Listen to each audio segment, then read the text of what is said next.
देखो अब हम पढ़ रहे हैं मैग्नेटिज्म इन ह्यूमन बींग्स। थोड़ा शौक लगा होगा कि ह्यूमन बींग में मैग्नेटिज्म कहाँ से आता है। भाई अर्थ में तो पढ़ा था हमने, अर्थ मैग्नेट की तरह बिहेव करती है। अब क्या ह्यूमन बींग्स भी मैग्नेट की तरह बिहेव करते हैं?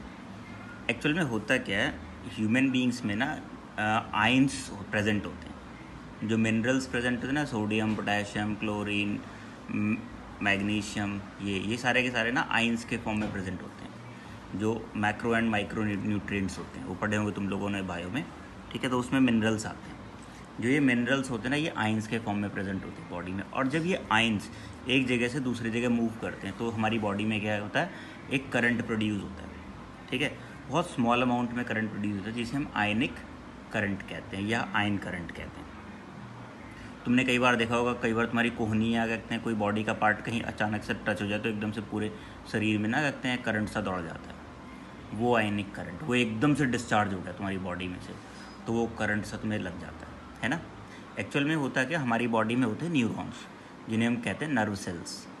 वो नर्व सेल्स ना एक दूसरे से दूसरी जगह ना से जो मैसेजेस हैं वो ट्रांसफ़र करते हैं, ठीक। वो जो मैसेजेस ट्रांसफ़र करते हैं वो पढ़ेंगे हम बायो वाले चैप्टर में, ठीक है। उसमें nervous system control and coordination वाले चैप्टर में। तो वो जो नर्व सेल्स एक नर्व सेल से दूसरे नर्व सेल, दूसरे से तीसरे नर्व सेल जो सिग्नल जाते हैं, वो जो ट्रांसमिट होते हैं ना, वो होते हैं इलेक्ट्रिकल इम्पल्सेस के फॉर्म में। वर्ड ध्यान रखना, इलेक्ट्रिकल इम्पल्सेस।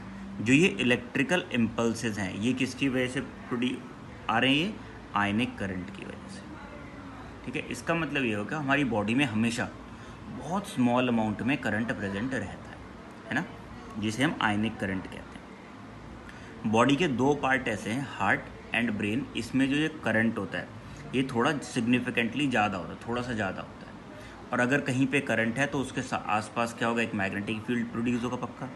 और वो मैग्नेटिक फील्ड जो प्रोड्यूस होता है ब्रेन में और जो हार्ट में है, वो जो है मैग्नेटिक फील्ड थोड़ा सा क्या होता है, ज़्यादा स्ट्रॉन्ग होता है। मतलब हमारी बॉडी के और पार्ट के कंपैरेटिवली क्या होता है, स्ट्रॉन्ग होता है। ऐसा होता है जिसे कि हम क्या कर सकते हैं, ट्रेस कर सकते हैं, जिसे हम जिसकी मैपिंग कर सकते हैं। मैपिंग करने का मतलब हम फाइंड कर सकते हैं उसे किसी इंस्ट्रूमेंट के through. That instrument is called MRI।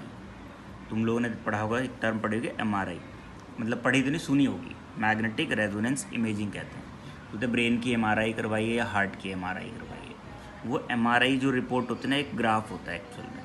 उस ग्राफ से ना पता चल जाता है कि जो अगर मान लो ब्रेन की MRI कराई है तो पता चल जाएगा ब्रेन नॉर्मली वर्क कर रहा है या नहीं कर रहा है। अगर ब्रेन नॉर्मली वर्क कर रहा है तो जो उसका मैग्नेटिक फील्ड प्रोड्यूस होता है उसी के जैसा बनना चाहिए, ठीक है। तो पता चल जाएगा कि वो नॉर्मली वर्क कर रहा है। और अगर थोड़ा सा भी एबनॉर्मल बिहेव करता है तो इसका मतलब ब्रेन में कुछ प्रॉब्लम है। ऐसे ही हार्ट की भी MRI कराई जाती है।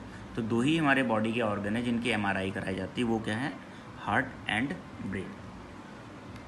तो हमने क्या देखा यहाँ पे, extremely weak electric currents are produced in the human body by the movement of ions. This is called ionic current. Ions के मूवमेंट से एक बहुत वीक करंट प्रोड्यूस हो रहा है जिसे हम आयनिक करंट कहते हैं, ठीक है। ये आयनिक करंट का एहसास तब होता है जब अचानक से कहीं हाथ या पैर कहीं लग जाता है और एकदम से पूरी बॉडी में करंट से दौड़ जाता है।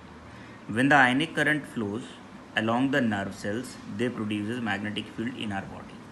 हमारी बॉडी में जो नर्व सेल्स हैं वो उसमें जो मैसेजेस ट्रांसफ़र होते हैं वो इलेक्ट्रिक इम्पल्स के फॉर्म में ट्रांसफ़र होते हैं। जब वो करंट फ्लो करेगा तो उसके सराउंडिंग में क्या होगा, एक मैग्नेटिक फील्ड प्रोड्यूस होगा, ठीक है। Brain and heart are the two organs which produces significant magnetic field. यानी कि ये ऐसा मैग्नेटिक फील्ड प्रोड्यूस करते हैं जो ट्रेस किया जा सकता है, जिसका पता लगाया जा सकता है, देखा जा सकता है। मतलब आंखों से नहीं, किसी मशीन के हेल्प से। और वो मशीन क्या होती है, MRI मशीन जो होती है। ये वर्ड इंपॉर्टेंट है, इसका फुल फॉर्म इंपॉर्टेंट है, मैग्नेटिक रेजोनेंस इमेजिंग, ठीक है। It is used to obtain images of the internal parts of human body. Generally कौन कौन से रहते हैं पार्ट हो गए ह्यूमन बॉडी के, एक तो हार्ट हो गया और एक ब्रेन। तो ये हमारे पास क्या था, मैग्नेटिज्म इन ह्यूमन बींग्स। हमने ह्यूमन बींग्स में बस इतना ही मैग्नेटिज्म पढ़ना।